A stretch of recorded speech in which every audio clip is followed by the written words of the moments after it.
हाय, मैं हूं विकास। जैसे कि मैंने प्रीवियस वीडियो में बोला था आपको कि हम जो मैनेजमेंट की नेक्स्ट वीडियो रहेगी उसमें हम टेक्निक्स ऑफ मैनेजमेंट करेंगे। तो आज हम वही टेक्निक्स ऑफ मैनेजमेंट करने जा रहे हैं। तो चलिए शुरू करते हैं।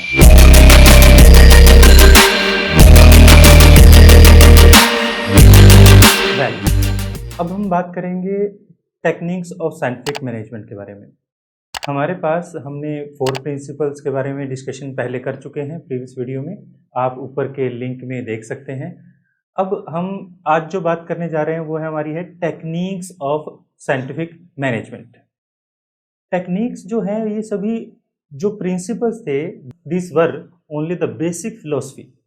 वो एक बेसिक फिलोसफी थे। जो टेक्निक है हमारे पास वो कैसे उन फिलोसफीज को हम प्रैक्टिकल पर्पज से यूज़ करेंगे उसके बारे में बताया गया है। तो अब हम देखिए, जो सबसे पहली टेक्निक है हमारे पास वो है फंक्शनल फोरमैनशिप। ये फंक्शनल फोरमैनशिप जो है वो पूरी तरह से स्पेशलाइजेशन होता है उसको यूज करता है। तो इसका रेफर कहता है, it refer to the technique of scientific management which makes possible the full utilization of principle of specialization. ये प्रिंसिपल ऑफ स्पेशलाइजेशन क्या था?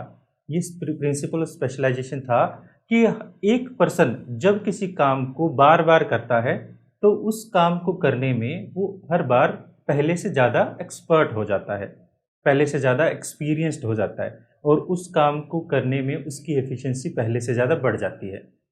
इस तरह से हम कह सकते हैं कि अगर एक काम एक ही पर्सन को बार बार दिया जाए तो वो पर्सन हर बार पहले से ज़्यादा एफिशिएंसी के साथ काम करेगा। इसी को हम कहते हैं principle of specialization. Principle of specialization के अकॉर्डिंग, क्योंकि हमारे जो एफ.डब्ल्यू. टेलर थे वो उन्होंने वर्क एरिया में ज़्यादा वर्क किया था। उन्होंने एक रिसर्च पेपर भी लिखा था जिसका नाम था शॉप मैनेजमेंट। उसी के बेसिस पर उन्होंने जो ये टेक्निक बनाई वो वर्किंग एरिया के बेस पर बनाई। तो उन्होंने डिवाइड किया पूरे सिस्टम को। हम कह सकते हैं डिवीजन ऑफ वर्क और फैक्ट्री मैनेजर जो थे उनको उन्होंने डिवाइड किया। किस तरह से डिवाइड किया? उन्होंने उसको 2 पार्ट्स में डिवाइड किया। जो पहला था हमारे पास प्लानिंग ऑफिसर्स और देन हमारे पास सेकंड था प्रोडक्शन ऑफिसर्स। दोनों ही पार्ट में, दोनों ही जो डिवीजन किया गया इस वर्क को, दोनों ही डिवीजन में 4-4 एक्सपर्ट को अपॉइंट किया गया। इन 4 एक्सपर्ट में हमारे पास जिस तरह से प्लानिंग ऑफिसर की बात करें तो इसमें 4 एक्सपर्ट थे। पहला था हमारे पास route clerk, instruction card clerk, time and cost clerk and discipline officer. और दूसरी साइड हमारे पास जो प्रोडक्शन ऑफिसर्स थे उनके लिए 4 कौन कौन थे? गैंग बॉस, बात करेंगे क्या होता है ये, स्पीड बॉस, रिपेयर बॉस और इंस्पेक्टर। ये सभी के सभी लोग क्या करते थे? इंस्पेक्ट करते थे, चेक करते थे जो किसका वर्क, जो वर्कर्स हैं उनका वर्क चेक करते थे। तो अब हम इंडिविजुअली सभी के बारे में थोड़ा थोड़ा डिस्कशन कर लेते हैं ये क्या है। तो सबसे पहले रूट क्लर्क। रूट क्लर्क जो है हमारा, the clerk specify the sequence of completing a particular work. He also decided the job to do for the day and the where it is to be done. जो route clerk है वो ये sequence decide करता है कि किसी काम को करने का क्या सीक्वेंस रहेगा। इस सीक्वेंस का मतलब क्या होता है? सीक्वेंस का मतलब होता है कि हमारे पास एक काम के बाद दूसरा काम, फिर तीसरा काम, फिर चौथा काम, इस तरह से हमारे पास एक सीक्वेंस बनेगा। वो सीक्वेंस क्या रहेगा? यानी हम फर्स्ट काम कौन सा करें, उसके बाद हम कौन सा काम करें, उसके बाद हम कौन सा काम करें, ये सीक्वेंस डिसाइड किया जाएगा। और ये भी डिसाइड किया करता है कि ये जो काम किया जाएगा वो कब किया जाएगा और कहाँ किया जाएगा। ये सभी बातें हमारा रूट क्लर्क डिसाइड करता है। तो ये प्लानिंग का एक पार्ट था। हम यहाँ प्लानिंग कर रहे हैं, उसके बारे में थोड़ा सा पहले मैं प्लानिंग के बारे में और डिस्कशन कर लेता हूँ। प्लानिंग का मतलब होता है थिंकिंग एंड एडवांस। हम एडवांस में जब सोचते हैं फ्यूचर के बारे में कि हम फ्यूचर में क्या करेंगे, कैसे करेंगे, कब करेंगे, इन सभी चीज़ों के बारे में जब हम पहले से सोचते हैं उस प्रोसेस को हम कहते हैं planning. Planning is the process in which we think in advance what to do, when to do, how to do and by whom it to be done. ठीक है, तो हमारे पास हमने रूट क्लर्क के बारे में बात की। अब रूट क्लर्क जो है उसके बाद हम बात करते हैं हमारे सेकंड पर्सन जो है इंस्ट्रक्शन कार्ड क्लर्क। ये इंस्ट्रक्शन कार्ड क्लर्क क्या होता है? इंस्ट्रक्शन कार्ड क्लर्क जो है वो कुछ इंस्ट्रक्शन बनाता है, प्रिपेयर करता है इंस्ट्रक्शन कार्ड्स। इंस्ट्रक्शन कार्ड आपने देखा होगा, जब भी हम कोई वर्क या फिर किसी मशीन पर काम करते हैं उस मशीन पर कुछ इंस्ट्रक्शन लिखी रहती हैं, बट ये वो लिखने वाली तो है ही, इसके अलावा ये क्या करता है, इंस्ट्रक्शन प्रिपेयर करता है और ये सारी इंस्ट्रक्शन गैंग बॉस को हैंड ओवर करता है। ये गैंग बॉस क्या है? एक तरह से टीम लीडर की बात कह लीजिए। हम आगे भी इसी वीडियो में हम आगे इसके बारे में डिस्कशन करेंगे। हमारे पास जो इंस्ट्रक्शन कार्ड क्लर्क है वो कुछ इंस्ट्रक्शन कि काम कैसे किया जाएगा, कब किया जाएगा, काम को करते वक्त किन बातों का ध्यान रखा जाए, इन सभी की एक लिस्ट बनाता है, वो गैंग बॉस को हैंड ओवर करता है। तो इसके हमारे पास कुछ ऑब्जेक्टिव्स हैं। जो कार्ड्स हैं उसमें क्या क्या होता है, तो इसके क्या क्या ऑब्जेक्टिव बन जाएंगे, देखिए क्या है। सबसे पहले वो नेचर ऑफ वर्क के बारे में बताता है कि ये वर्क जो है वो किस नेचर का है, टेक्निकल नेचर का है या फिर नॉन टेक्निकल नेचर का है, इसमें किस प्रकार की प्रॉब्लम्स आ सकती हैं, आप काम को कैसे करें। इसके अलावा वो procedure of doing that work बताता है कि इस काम को कैसे किया जाए, और इसके अलावा वो मटेरियल जो है वो किस तरह से यूज़ किया जाएगा, एंड आखिर में डिटेल अबाउट द मशीन कि मशीन कैसे कैसे यूज़ की जाएगी, मशीन कैसे यूज़ किया जाएगा, प्रोसीजर क्या है, वर्क का नेचर क्या है। ये सब चीज़ें एक इंस्ट्रक्शन कार्ड क्लर्क जो है वो प्रिपेयर करता है और हैंड ओवर करता है गैंग बॉस को। इसके बाद हम नेक्स्ट पर्सन की तरफ चलते हैं। जो नेक्स्ट ऑफिसर है हमारा, नेक्स्ट ऑफिसर रहेगा टाइम एंड कोस्ट क्लर्क। जैसे नाम से ही पता चलता है ये पर्सन जो प्लानिंग करेगा टाइम एंड कोस्ट के बारे में। तो हमारे पास हम कह सकते हैं this clerk decide as to when a particular work is to be start and finished, and it also decide the same time at what cost of production will be produce. जो हमारे पास प्रोडक्ट की cost क्या रहेगी, तो जो हमारा time and coast clerk है वो ये हमें ये बताता है कि एक काम को करने के लिए हमारे पास वो काम कब शुरू किया जाएगा और कब वो काम खत्म किया जाएगा। और हमारा टाइम एंड कोस्ट क्लर्क ये भी डिसाइड करता है कि उस काम को करने के लिए हमारी कितनी कॉस्ट आनी चाहिए। ये सारी जो चीज़ें हैं वो प्लानिंग के अंडर ही रहती हैं। इसके बाद हम चलते हैं हमारा नेक्स्ट पर्सन जिसका नाम है हमारे पास डिसिप्लिन ऑफिसर। जो डिसिप्लिन ऑफिसर है वो डिसिप्लिन देखता है कि काम जो चल रहा है उसके अंदर कितना डिसिप्लिन मेंटेन किया गया है वर्कर्स के द्वारा। The discipline officer ensure that every work is done performed in a disciplined manner, कि हमारे पास जो सभी काम किया गया है वो डिसिप्लिन के साथ किया जाए। ये जो डिसाइड करता है, इंश्योर करता है, वो है डिसिप्लिन ऑफिसर। इस तरह से प्लानिंग जो ऑफिसर्स थे उनमें हमारे पास ये 4 ऑफिसर थे। अब हम चलते हैं हमारे पास प्रोडक्शन ऑफिसर की तरफ। तो प्रोडक्शन ऑफिसर में हमारा जो फर्स्ट है वो है गैंग बॉस, और मैं इसको ग्रुप लीडर भी कह देता हूँ। देखिए क्या होता है कि पूरे जो वर्क होते हैं, जो वर्कर्स होते हैं, उनको ग्रुप्स में डिवाइड कर दिया जाता है और हर ग्रुप का एक लीडर बना दिया जाता है। इस ग्रुप लीडर को ही हम कहते हैं गैंग बॉस, जिसमें आपको याद होगा इंस्ट्रक्शन जो कार्ड ऑफिसर है वो सबसे पहले जो लिस्ट देता है वो किसको देता है, गैंग बॉस को देता है। तो गैंग बॉस हमारा एक ग्रुप लीडर है। तो जैसे कि हमने कहा ही is the expected to ensure, और वो क्या करता है, both the worker and the machine are fit enough for the production and that the material required for their use has been available to them. अब यहाँ पर गैंग बॉस का ये वर्क रहता है कि जो ये चेक करना कि क्या वर्कर और मशीन फिट का मतलब ये है कि वो काम करने लायक है या नहीं, मशीन अच्छी तरह से काम कर रही है या नहीं, और जो वर्कर हैं वो फिट हैं या नहीं, वो काम करने लायक हैं या नहीं। इस चीज़ को देखते हुए वो ये इंश्योर करता है कि वर्कर के पास मटेरियल पहुंच जाए, इनफ मटेरियल पहुंच जाए, वर्कर हमारे फिट हों, मशीनरी काम करने के लिए फिट हो। ये सभी चीज़ें जो चेक करने का काम है वो हमारा है गैंग बॉस का काम। उसके बाद हमारे पास जो सेकंड है, इसी के अंदर प्रोडक्शन ऑफिसर के अंदर सेकंड रहता है स्पीड बॉस। नाम से ही पता चल रहा है speed boss means a person who is checking speed of the work. तो ये जो हमारा ऑफिसर है वो इंश्योर करता है कि जो हमारी वर्क की जो स्पीड है वो रिक्वायर्ड स्पीड के अकॉर्डिंग है या नहीं। अगर रिक्वायर्ड स्पीड के अकॉर्डिंग नहीं है तो उसके लिए नेसेसरी जो मेजर्स लेने चाहिए वो ये लेता है। अब इससे क्या फर्क पड़ जाएगा, देखिए मान लीजिए अगर एक काम, मान लीजिए एक प्रोडक्ट जो है 10 मिनट में बनता है और आप उसमें 11 मिनट लगा देते हैं, तो ऑल ओवर देखा जाए जब एक दिन एंड होगा, एक दिन खत्म होगा, तो उस एक मिनट के साथ साथ हमारी प्रोडक्शन कॉस्ट जो है वो इंक्रीज होती जाएगी। इसी चीज को देखते हुए हम स्पीड बॉस, यहाँ पर एक चेकिंग ऑफिसर है जो ये चेक करता है, इंश्योर करता है कि काम प्लान के अकॉर्डिंग चल रहे हैं या नहीं। तो ये हमारा था second speed boss. Speed boss के बाद हमारे पास है एक पर्सन जिसका नाम है रिपेयर बॉस।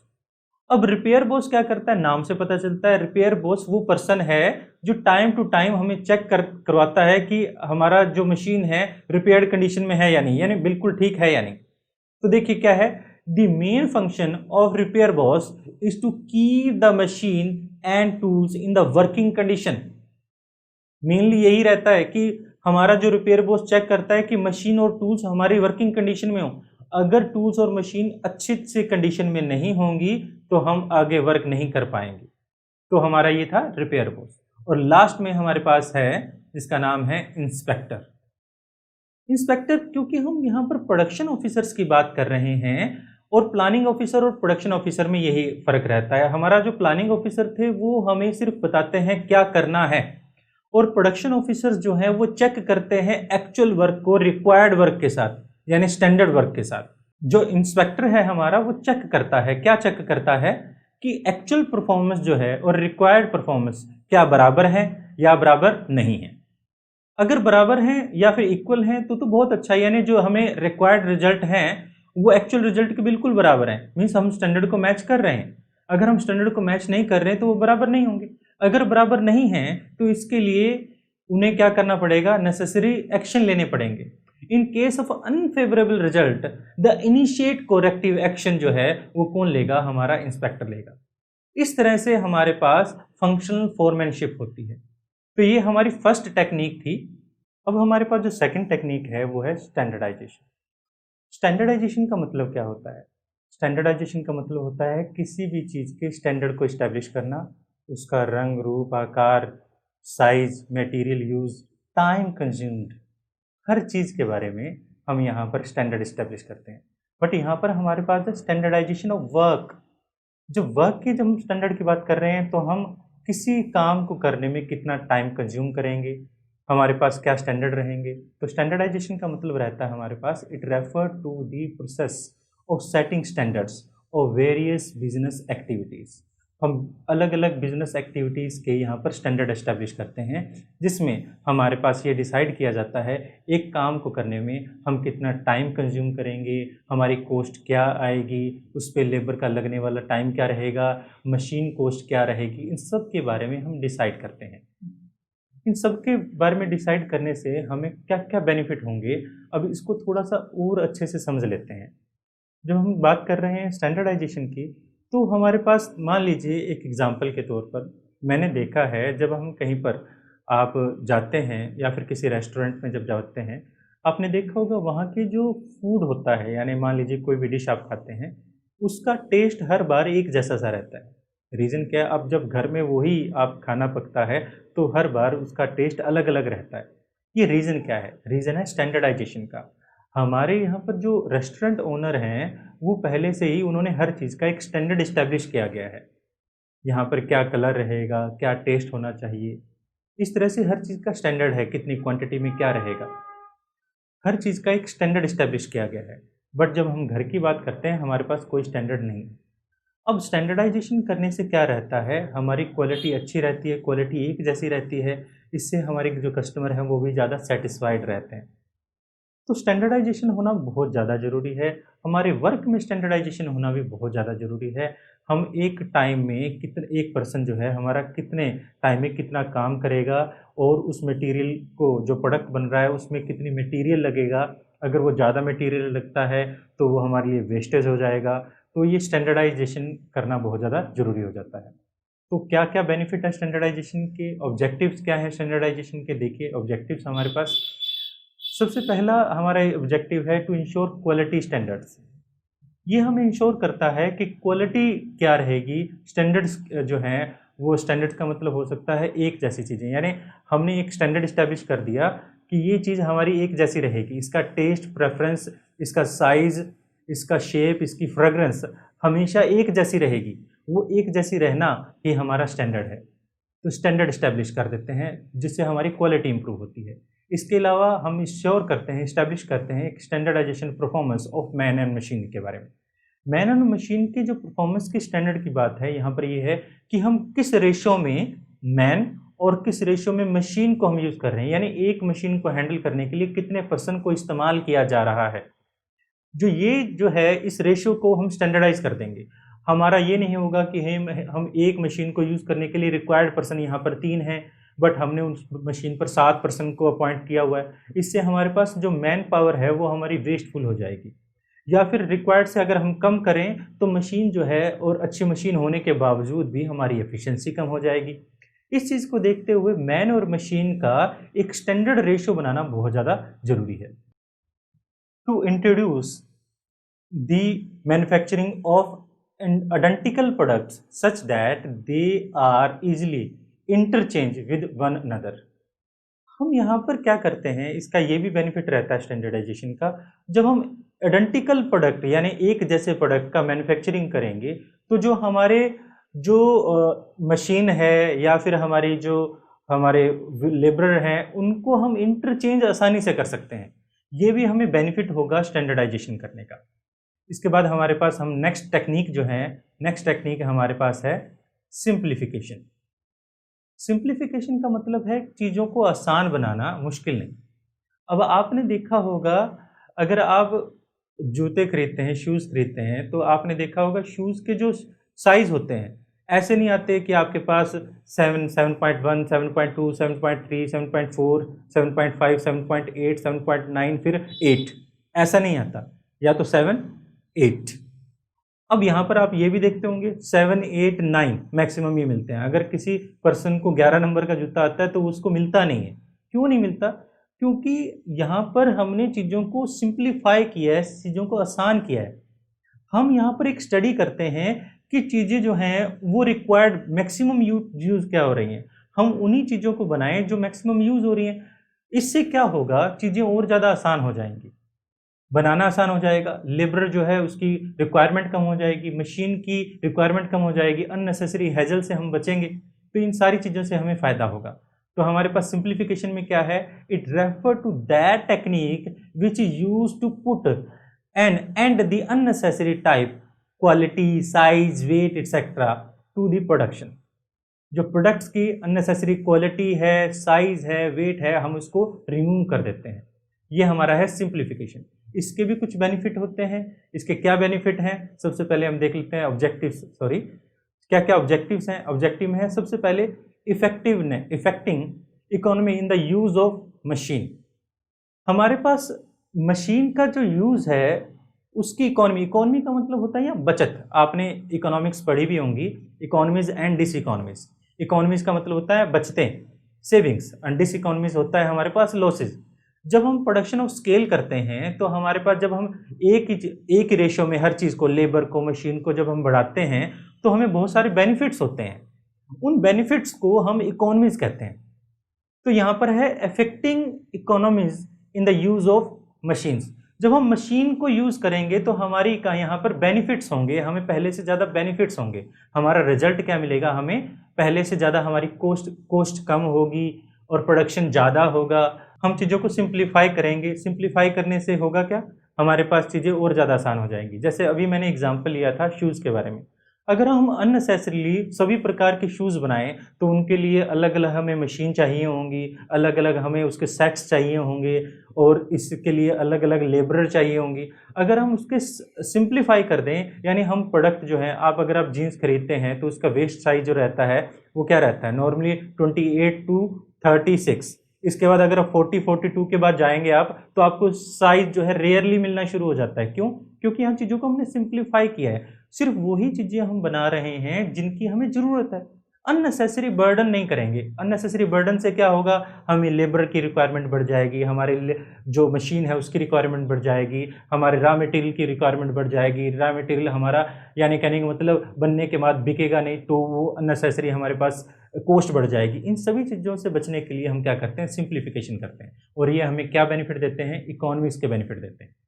अब इसके बाद हमारे पास है bringing down the labour cost and the help of the specialization. Specialization से हमारी जो लेबर कॉस्ट है वो भी डाउन चली जाती है, वो भी कॉस्ट जो, क्योंकि यहाँ पर हम क्या करते हैं, सिंप्लीफिकेशन कर देते हैं, कुछ चीज़ें हैं अननेसेसरी चीज़ों को हटा देते हैं, अननेसेसरी साइज को हटा दिया, अननेसेसरी शेप को हटा दिया, अननेसेसरी वेट को हटा दिया। इससे क्या होगा, एक पर्सन एक ही काम को बार बार कर रहा है, जिससे उसको स्पेशलाइजेशन मिल जाएगी। और स्पेशलाइजेशन से होगा क्या, हमारी लेबर कॉस्ट कम हो जाएगी, पहले से ज़्यादा प्रोडक्शन होगा और रॉ मटेरियल कम कंज्यूम होगा, इससे हमारी जो कॉस्ट है वो कम हो जाएगी। इसके अलावा affecting economy in the staff, जो हमारा इकोनॉमी स्टाफ में भी इकोनॉमी आएगी। अब यहाँ पर इफेक्टिंग और इफेक्टिंग का मतलब आप अच्छे से जानते होंगे, मैं थोड़ा सा बता देता हूँ इसके बारे में। अफेक्टिंग और इफेक्टिंग, अफेक्टिंग होता है जब कोई चीज़ प्रोसेस हो रही है, और इफेक्टिंग होता है उसके रिजल्ट। जैसे बारिश हो रही है, मैं भीग रहा हूँ, तो उसको हम इफेक्टिंग कहेंगे। बारिश होने के बाद मैं भीग चुका हूँ, उसे हम इफेक्टिंग कहेंगे। ये बात थोड़ा सा याद रखिएगा। Affecting economy in the staff, हमारी जो स्टाफ है उसकी इकोनॉमीज भी बढ़ेगी, उसकी भी बचतें बढ़ेंगी, यानी स्टाफ जो है पहले से ज़्यादा स्पेशलाइज हो जाएगा, हम चीज़ों को सिंप्लीफाई कर देंगे, इससे हमारी स्टाफ की एफिशिएंसी बढ़ने के साथ उसमें इकोनॉमीज भी आएंगी। तो ये था हमारे पास थर्ड टेक्निक जिसे हम कहते हैं सिंप्लीफिकेशन। उसके बाद हमारे पास कुछ छोटी छोटी टेक्निक्स आ जाती हैं, जैसे कि जो है हमारे पास मेथड स्टडी आ जाता है।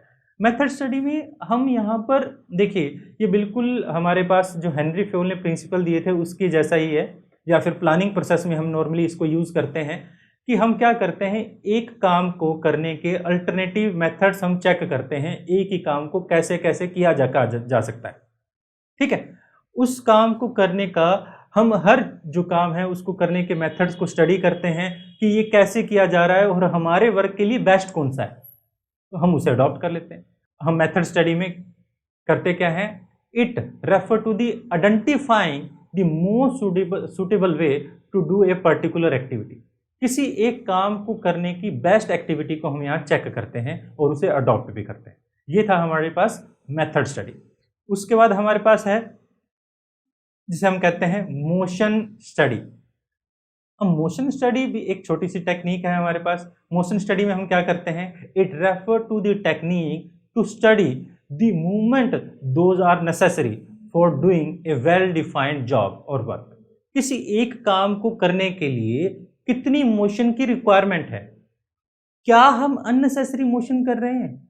अगर हम अननेसेसरी मोशन कर रहे हैं तो उन्हें अवॉइड करने की जरूरत है, और इसे चेक करने के लिए हम वर्क प्लेस पर टाइम टू टाइम वेब कैमरेज का, जैसे आपने देखा होगा सीसीटीवी सर्वेलेंस का इस्तेमाल करते हैं, जिस पर वर्कर्स पर नज़र रखी जाती है कि वो कैसे काम कर रहे हैं। इस तरह से हम करते हैं मोशन स्टडी। हमारी जो नेक्स्ट टेक्निक है वो है टाइम स्टडी। जैसे नाम से पता चलता है, हम एक वर्क पर लगने वाले टाइम को स्टडी करेंगे कि उस वर्क पर कितना टाइम लग रहा है, तो इसे हम कहते हैं time study. It refer to the determining the standard time required to a completing a particular job. एक काम को करने के लिए कितना स्टैंडर्ड टाइम लगना चाहिए, क्या हम एक्स्ट्रा टाइम लगा रहे हैं, क्योंकि जो एक्स्ट्रा टाइम है वो हमारे ऑल ओवर प्रोडक्शन कॉस्ट को इंक्रीज कर देगा। तो इससे जो हम स्टडी करते हैं उसको हम कहते हैं टाइम स्टडी, यानी एक पर्टिकुलर जॉब को करने के लिए कितना टाइम चाहिए और हम कितना लगा रहे हैं। इसके क्या क्या बेनिफिट होते हैं, इसके क्या क्या ऑब्जेक्टिव्स हैं। देखिए, इसके ऑब्जेक्टिव कहता है to get the estimate figure of labour cost. इससे हमें एक लेबर कॉस्ट का एस्टिमेशन पता चल जाता है कि एक काम को करने के लिए कितना टाइम लगेगा, हम उसमें कितना टाइम लगा रहे हैं, हमारी उसके लिए कॉस्ट क्या हो जाएगी। अगर वो काम टाइम पर नहीं होता तो हमारी कॉस्ट किस तरह से, लेबर कॉस्ट बढ़ जाएगी।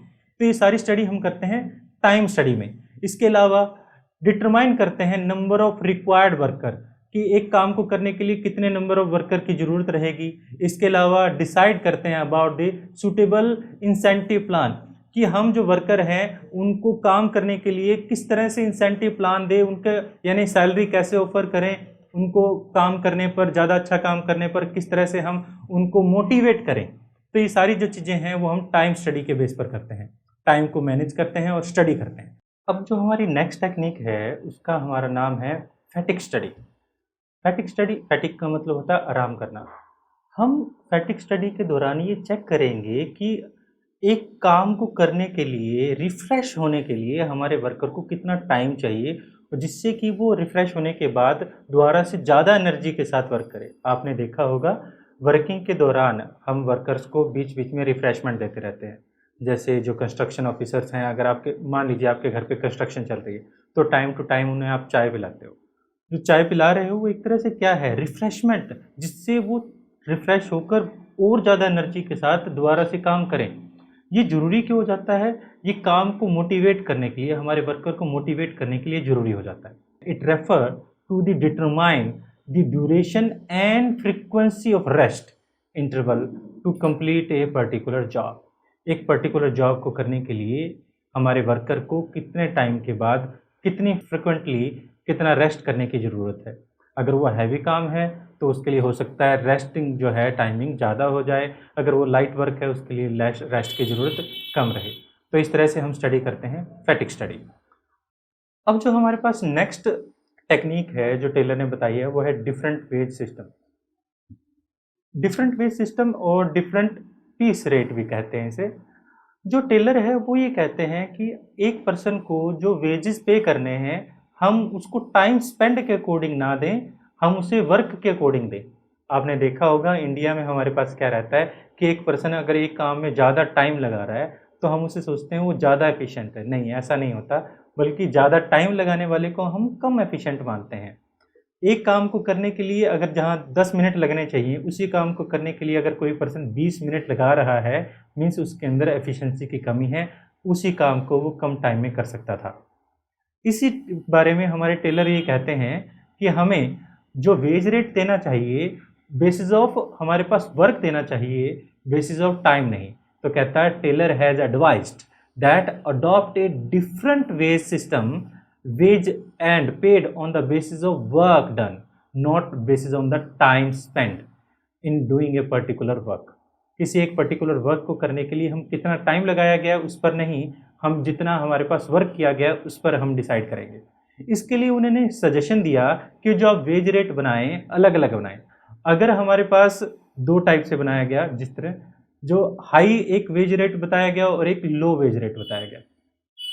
हाई वेज रेट उस पर्सन को दिया जाएगा जो अपने काम को टाइम पर कर लेता है, जितना टाइम स्टैंडर्ड टाइम उसे बताया गया है, अगर वो उस टाइम काम को उसी टाइम के बीच में कर ले, उस टाइम पीरियड में कर ले, तो उसे हम ज़्यादा वेज देंगे।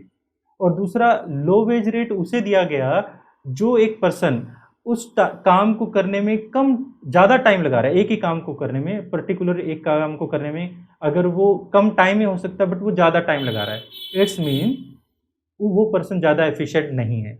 अगर वो एफिशिएंट नहीं है तो हम उसे ज़्यादा वर्क वेज नहीं देंगे, हम उसे उतना ही वेज देंगे जिससे वो अपनी लाइफ को, जो मेनली जो खर्चे होते हैं, बेसिक नेसेसिटीज़ होती हैं, उनको पूरा कर सके और धीरे धीरे एफिशिएंसी की तरफ जाए, जिससे वो नेक्स्ट टाइम और ज़्यादा अच्छा कमा पाए।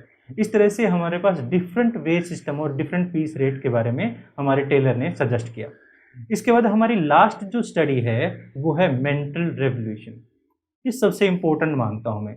अगर मेंटल रेवोल्यूशन ना हो तो हमारे पास कुछ भी चीज़ें संभव नहीं है। देखिए होता क्या है कि हमारा जो वर्कर है, अगर हम बात करें हमारे जो वर्कर हैं, जैसे मैंने पहले भी बात की थी, जो हमारे वर्कर हैं, हमारे मैनेजर हैं, या वर्कर के बीच में ही आपस में कन्फ्लिक्ट्स रहते हैं। अगर वर्कर के बीच आपस में कन्फ्लिक्ट्स हैं तो वो मिलकर काम नहीं कर सकते। अब मेरा काम होने के बजाय हमें बात होनी चाहिए ऑर्गेनाइजेशन का काम।